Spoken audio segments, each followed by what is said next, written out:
Right now, switch your family to T-Mobile and get 4 lines for $25 a line with AutoPay and 5G access included on America's largest 5G network. So don't wait. Get unlimited and nationwide 5G access for the whole family for just $25 a line. Visit a T-Mobile store or T-Mobile.com today. Plus taxes and fees. Customers may notice lower speeds and further reduction if using over 50 gigs a month due to data prioritization. Video at 480p. Unlimited while on our network. Qualifying credit and 4+ lines required. Capable device required for 5G. Coverage not available in some areas. Some uses may require certain features. See T-Mobile.com. कहानी सुनो में आज सुनिए प्रेमचंद की लिखी कहानी सवा सेर गेहूं। वाचन समीर गोस्वामी का है। किसी गांव में शंकर नाम का एक किसान रहता था। सीधा सादा गरीब आदमी था। अपने काम से काम, न किसी के लेने में न देने में। छक्का पंजा न जानता था। छल प्रपंच की उसे छूत भी न लगी थी। ठगे जाने की चिंता न थी। ठग विद्या न जानता था। भोजन मिला खा लिया, ना मिला चबेने पर काट दी। चबेना भी ना मिला तो पानी पी लिया और राम का नाम लेकर सो रहा। विशेषकर जब साधु महात्मा पदार्पण करते थे तो उसे अनिवार्यतः सांसारिकता की शरण लेनी पड़ती थी। खुद भूखा सो सकता था, पर साधु को कैसे भूखा सुलाता? भगवान के भक्त ठहरे। एक दिन संध्या समय एक महात्मा ने आकर उसके द्वार पर डेरा जमाया। तेजस्वी मूर्ति थी।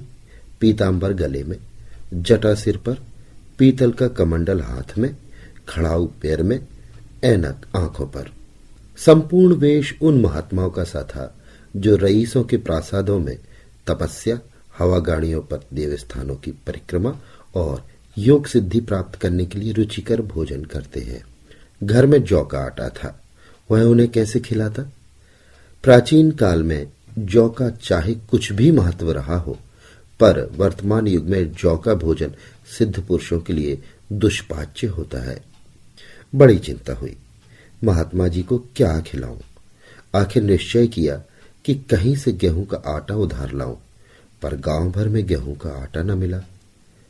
गांव में सब मनुष्य थे, देवता एक भी न था। अतः देवताओं का पदार्थ कैसे मिलता? सौभाग्य से गांव के विप्र महाराज के यहां थोड़े से गेहूं मिल गए। उसने सवा सेर गेहूं उधार लिया और स्त्री से कहा कि पीस दे। महात्मा जी ने भोजन किया, लंबी तान कर सोए। प्रातःकाल आशीर्वाद देकर अपनी राह ली। विप्र महाराज साल में 2 बार खलिहानी किया करते थे। शंकर ने दिल में कहा, सवा सेर गेहूं इन्हें क्या लौटाऊं? पसेरी के बदले कुछ ज्यादा खलिहानी दे दूंगा। यह भी समझ जाएंगे, मैं भी समझ जाऊंगा। चैत में जब विप्र जी पहुंचे तो उन्हें 1.5 पसेरी के लगभग गेहूं दे दिया और अपने को उऋण समझकर उसकी कोई चर्चा न की। विप्र जी ने फिर कभी न मांगा। सरल शंकर को क्या मालूम कि यह सवा सेर गेहूं चुकाने के लिए उसे दूसरा जन्म लेना पड़ेगा। 7 साल गुजर गए। विप्र जी विप्र से महाजन हुए। शंकर किसान से मजूर हो गया। उसका छोटा भाई मंगल उससे अलग हो गया था। एक साथ रहकर दोनों किसान थे, अलग होकर मजूर हो गए थे। शंकर ने चाहा कि द्वेष की आग भड़कने न पाए, किंतु परिस्थितियों ने उसे विवश कर दिया। जिस दिन अलग अलग चूल्हे जले, वह फूट फूट कर रोया। आज से भाई भाई शत्रु हो जाएंगे। एक रोएगा तो दूसरा हंसेगा। एक के घर मातम होगा तो दूसरे के घर गुलगुले पकेंगे। प्रेम का बंधन, खून का बंधन, दूध का बंधन आज टूटा जाता है। उसने भगीरथ परिश्रम से कुल मर्यादा का वृक्ष लगाया था। उसे अपने रक्त से सींचा था। उसको जड़ से उखड़ता देखकर उसके हृदय के टुकड़े हो जाते थे। 7 दिनों तक उसने दाने की सूरत नहीं देखी। दिन भर जेठ की धूप में काम करता और रात को मुंह लपेटकर सो रहता। इस भीषण वेदना और दुस्सह कष्ट ने रक्त को जला दिया, मांस और मज्जा को घुला दिया। बीमार पड़ा तो महीनों तक खाट से न उठा। अब गुजर बसर कैसे हो? 5 बीघे के आधे खेत रह गए। 1 बैल रह गया। खेती क्या खाक होती? अंत को यहां तक नौबत पहुंची कि खेती केवल मर्यादा रक्षा का साधन मात्र रह गई। जीविका का भार मजूरी पर आ पड़ा। 7 वर्ष बीत गए। एक दिन शंकर मजूरी करके लौटा तो राह में विप्र जी ने टोक कर कहा, शंकर, कल आके अपने बीज बैंक का हिसाब कर ले। तेरे यहां 5.5 मन गेहूं कब से बाकी पड़े हुए हैं और तू देने का नाम नहीं लेता। हजम करने का मन है क्या?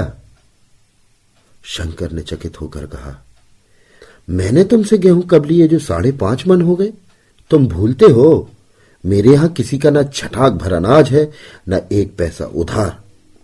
विप्र, इसी नियत का तो फल भोग रहे हो कि खाने को नहीं जुड़ता। यह कहकर विप्र ने उसे 1.25 सेर का जिक्र किया जो आज से 7 वर्ष पहले शंकर को दिया था। शंकर सुनकर अवाक रह गया। ईश्वर, मैंने इन्हें कितनी बार खलिहानी दी, इन्होंने मेरा कौन सा काम किया? जब पोथी पत्रा देखने, साइद सगुन विचारने द्वार पर आते थे, कुछ ना कुछ दक्षिणा ले ही जाते थे। इतना स्वार्थ! 1.25 सेर अनाज को अंडे की भांति सेकर आज यह पिशाच खड़ा कर दिया जो मुझे आज निगल जाएगा। इतने दिनों में एक बार भी कह देते तो मैं गेहूं तौल कर दे देता। क्या इसी नियत से चुप बैठे रहे? बोला, महाराज, नाम लेकर तो मैंने उतना अनाज नहीं दिया, पर कई बार खलिहानी में 1.5 सेर 2-2 सेर दिया है। अब आप 5.5 मन मांगते हैं, मैं कहां से दूंगा? विप्र, लेखा जो बख्शी 100-100। तुमने जो कुछ दिया होगा उसका कोई हिसाब नहीं। चाहे 1 की जगह 4 पसेरी दे दो। तुम्हारे नाम बही में 5.5 मन लिखा हुआ है, जिससे चाहो हिसाब लगवा लो। दे दो तो तुम्हारा नाम छेक दो, नहीं तो और भी बढ़ता रहेगा। शंकर, पांडे क्यों गरीब को सताते हो? मेरे खाने का ठिकाना नहीं, इतना गेहूं किसके घर से लाऊंगा? विप्र, जिसके घर से चाहे लाओ, मैं छटाक भर न छोड़ूंगा। यहां ना दोगे, भगवान के घर दोगे। शंकर कांप उठा। पढ़े लिखे आदमी होते तो कह देते, अच्छी बात है, ईश्वर के घर ही देंगे। वहां की तौल यहां से कुछ बड़ी तो न होगी। कम से कम इसका कोई प्रमाण हमारे पास नहीं, फिर उसकी क्या चिंता? शंकर इतना तार्किक, इतना व्यवहार चतुर न था। एक तो ऋण भी ब्राह्मण का, बही में नाम रह गया तो सीधे नरक में जाऊंगा।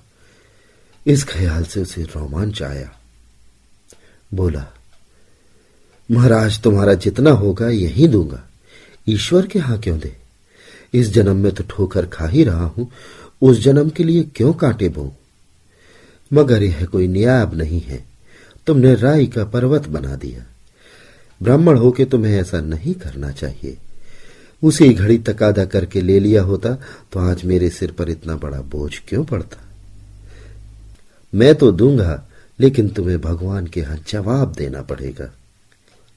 विप्र, वहां का डर तुम्हें होगा, मुझे क्यों होने लगा? वहां तो सब अपने ही भाई बंधु हैं, ऋषि मुनि तो ब्राह्मण ही हैं। जो कुछ बने बिगड़ेगी संभाल लेंगे। तो कब देते हो? शंकर, मेरे पास रखा तो है नहीं, किसी से मांग जांच कर लाऊंगा तभी न दूंगा। विप्र, मैं यह न मानूंगा। 7 साल हो गए, अब 1 दिन का भी मुलाहिजा न करूंगा। गेहूं नहीं दे सकते, दस्तावेज लिख दो। शंकर, मुझे तो देना है, चाहे गेहूं लो चाहे दस्तावेज लिखाओ। किस हिसाब से दाम रखोगे? विप्र, बाजार भाव 5 सेर का है, तो मैं 5.25 सेर का काट दूंगा। शंकर, जब दे ही रहा हूं तो बाजार भाव काटूंगा, पाव भर छुड़ाकर क्यों दोषी बनूं? हिसाब लगाया तो गेहूं के दाम 60 रुपए हुए। 60 रुपए का दस्तावेज लिखा गया, 3 रुपए सैकड़ा सूद। साल भर में न देने पर सूद का दर 3.5 रुपए सैकड़े, 12 आने का स्टाम्प। 1 रुपया दस्तावेज की तहरीर शंकर को ऊपर से देनी पड़ी। गांव भर ने विप्र जी की निंदा की, लेकिन मुंह पर नहीं। महाजन से सभी का काम पड़ता है, उसके मुंह कौन आए? शंकर ने साल भर कठिन तपस्या की। मियाद के पहले रुपया अदा करने का उसने व्रत सा कर लिया। दोपहर को पहले भी चूल्हा न जलता था, चबेने पर बसर होती थी, अब वह भी बंद हुआ। केवल लड़के के लिए रात को रोटियां रख दी जाती। पैसे रोज तंबाकू का पी जाता। यही एक व्यसन था जिसका वह कभी त्याग न कर सका। अब वह व्यसन भी इस कठिन व्रत के भेंट हो गया। उसने चिलम पटक दी, हुक्का तोड़ दिया और तंबाकू की हांडी चूर चूर कर डाली। कपड़े पहले ही त्याग की चरम सीमा तक पहुंच चुके थे, अब वह प्रकृति की न्यूनतम रेखाओं में आबद्ध हो गए। उसने समझा, पंडित जी को इतने रुपए दूंगा और कहूंगा, महाराज बाकी रुपए भी जल्दी आपके सामने हाजिर करूंगा। 15 रुपए की तो और बात है, क्या पंडित जी इतना भी न मानेंगे? उसने रुपए लिए और ले जाकर पंडित जी के चरण कमलों पर अर्पण कर दिए। पंडित जी ने विस्मित होकर पूछा, किसी से उधार लिए क्या? शंकर, नहीं महाराज, आपके असीस से अब की मजूरी अच्छी मिली। विप्र, लेकिन यह तो 60 रुपए ही है। शंकर, हाँ महाराज, इतने अभी लीजिए, बाकी 2-3 महीने में दूंगा। मुझे उरेन कर दीजिए। विप्र, उरेन तो तभी होगे जब मेरी कौड़ी कौड़ी चुका दोगे। जाकर मेरे 15 रुपए और लाओ। शंकर, महाराज इतनी दया करो, अब सांझ की रोटियों का भी ठिकाना नहीं है। गांव में हूं तो कभी न कभी दे ही दूंगा। विप्र, मैं यह रोग नहीं पालता, न बहुत बातें करना जानता हूं। अगर पूरे रुपए ना मिलेंगे तो आज से 3.5 रुपए सैकड़े का ब्याज लगेगा। अपने रुपए चाहे अपने घर में ही रखो, चाहे मेरे यहां छोड़ जाओ। शंकर, अच्छा, जितना रुपया लाया हूं उतना ही रख लीजिए। जाता हूं कहीं से 15 रुपए और लाने की फिक्र करता हूं। शंकर ने सारा गांव छान मारा, मगर किसी ने रुपए ना दिए। इसलिए नहीं कि उसका विश्वास न था या किसी के पास रुपया न था, बल्कि इसलिए कि पंडित जी के शिकार को छेड़ने की किसी में हिम्मत न थी। क्रिया के पश्चात प्रतिक्रिया नैसर्गिक नियम है। शंकर साल भर तक तपस्या करने पर जब ऋण से मुक्त होने में सफल न हो सका तो उसका संयम निराशा के रूप में परिणत हो गया। उसने समझ लिया कि जब इतना कष्ट सहने पर भी साल भर में 60 रुपए से अधिक जमा न कर सका तो अब और कौन सा उपाय है जिसके द्वारा उससे दूने रुपए जमा हों। जब सिर पर ऋण का बोझ लादना है तो क्या मन और क्या सवा मन का। उसका उत्साह क्षीण हो गया, मेहनत से घृणा हो गई। आशा उत्साह की जननी है, आशा में तेज है, बल है, जीवन है। आशा ही संसार की संचालक शक्ति है। शंकर आशाहीन होकर उदासीन हो गया। वह जरूरतें जिनको उसने साल भर तक टाल रखा था अब द्वार पर खड़ी होने वाली भिखारिणी न थी, बल्कि छाती पर सवार होने वाली पिशाचनियां थी जो अपनी भेंट लिए बिना जान नहीं छोड़ती। कपड़ों में चकतियों के लगने की भी एक सीमा होती है। अब शंकर को चिट्ठा मिलता तो वह रुपए जमा न करता। कभी कपड़े लाता, कभी खाने की कोई वस्तु। जहां पहले तंबाकू ही पिया करता था वहां अब गांजे और चरस का चस्का भी लग गया। उसे अब रुपए अदा करने की कोई चिंता न थी, मानो उसके ऊपर किसी का एक पैसा नहीं आता। पहले चूड़ी चढ़ी होती थी पर वह काम करने अवश्य जाता था, अब काम पर न जाने के लिए बहाना खोजा करता। इस भांति 3 वर्ष निकल गए। विप्र जी महाराज ने एक बार भी तकाजा न किया। वह चतुर शिकारी की भांति अचूक निशाना लगाना चाहते थे। पहले से शिकार चौंकाना उनकी नीति के विरुद्ध था। एक दिन पंडित जी ने शंकर को बुलाकर हिसाब दिखाया। 60 रुपए जो जमा थे वो मिनाह करने पर भी शंकर के जिम्मे 120 रुपए निकले। शंकर, इतने रुपए तो उसी जन्म में दूंगा, इस जन्म में तो नहीं हो सकते। विप्र, मैं इसी जन्म में लूंगा, मूल न सही सूद तो देना ही पड़ेगा। शंकर, एक बैल है वह ले लीजिए, एक झोपड़ी है वह ले लीजिए, और मेरे पास क्या रखा है? विप्र, मुझे बैल बछिया लेकर क्या करना है? मुझे देने को तुम्हारे पास बहुत कुछ है। शंकर, और क्या महाराज? विप्र, कुछ नहीं है, तुम तो हो, आखिर तुम भी कहीं मजूरी करने जाते ही हो। मुझे खेती के लिए मजूर रखना ही पड़ता है। सूद में हमारे यहां काम किया करो, जब सुविधा हो मूल दे देना। सच तो यूं है कि अब तुम किसी दूसरी जगह काम करने नहीं जा सकते जब तक मेरे रुपए नहीं चुका दो। तुम्हारे पास कोई जायदाद नहीं है, इतनी बड़ी गठरी मैं किस एतबार पर छोड़ दूं? कौन इसका जिम्मा लेगा कि तुम मुझे महीने महीने सूद देते जाओगे और कहीं कमाकर जब तुम मुझे सूद भी न दे सके तो मूर्खी कौन कहे? शंकर, महाराज सूद में तो काम करूंगा और खाऊंगा क्या? विप्र, तुम्हारी घरवाली है, लड़के हैं, क्या वे हाथ पांव कटा बैठेंगे? रहा मैं, तुम्हें आधा सेर जौ रोज कलेवा के लिए दे दिया करूंगा, ओढ़ने को साल में एक कंबल पा जाओगे, एक मिर्जई भी बनवा दिया करूंगा, और क्या चाहिए? यह सच है कि और लोग तुम्हें 6 आने रोज देते हैं, लेकिन मुझे ऐसी गरज नहीं है, मैं तो तुम्हें अपने रुपए भरने के लिए रखता हूं। शंकर ने कुछ देर गहरी चिंता में पड़े रहने के बाद कहा, महाराज ये तो जन्म भर की गुलामी हुई। विप्र, गुलामी समझो चाहे मजदूरी समझो, मैं अपने रुपए भराए बिना तुमको कभी न छोड़ूंगा। तुम भागोगे तो तुम्हारा लड़का भरेगा, हां जब कोई न रहेगा तब की दूसरी बात है। इस निर्णय की कहीं अपील न थी। मजूर की जमानत कौन करता? कहीं शरण न थी, भागकर कहां जाता? दूसरे दिन उसने विप्र जी के यहां काम करना शुरू कर लिया। 1.25 सेर गेहूं की बदौलत उम्र भर के लिए गुलामी की बेड़ी पैरों में डालनी पड़ी। उस अभागे को अब अगर किसी विचार से संतोष होता था तो यह था कि यह मेरे पूर्व जन्म का संस्कार है। स्त्री को वे काम करने पड़ते जो उसने कभी न किए थे। बच्चे दानों को तरसते थे, लेकिन शंकर चुपचाप देखने के सिवा और कुछ न कर सकता था। गेहूं के दाने किसी देवता के शाप की भांति आजीवन उसके सिर से न उतरे।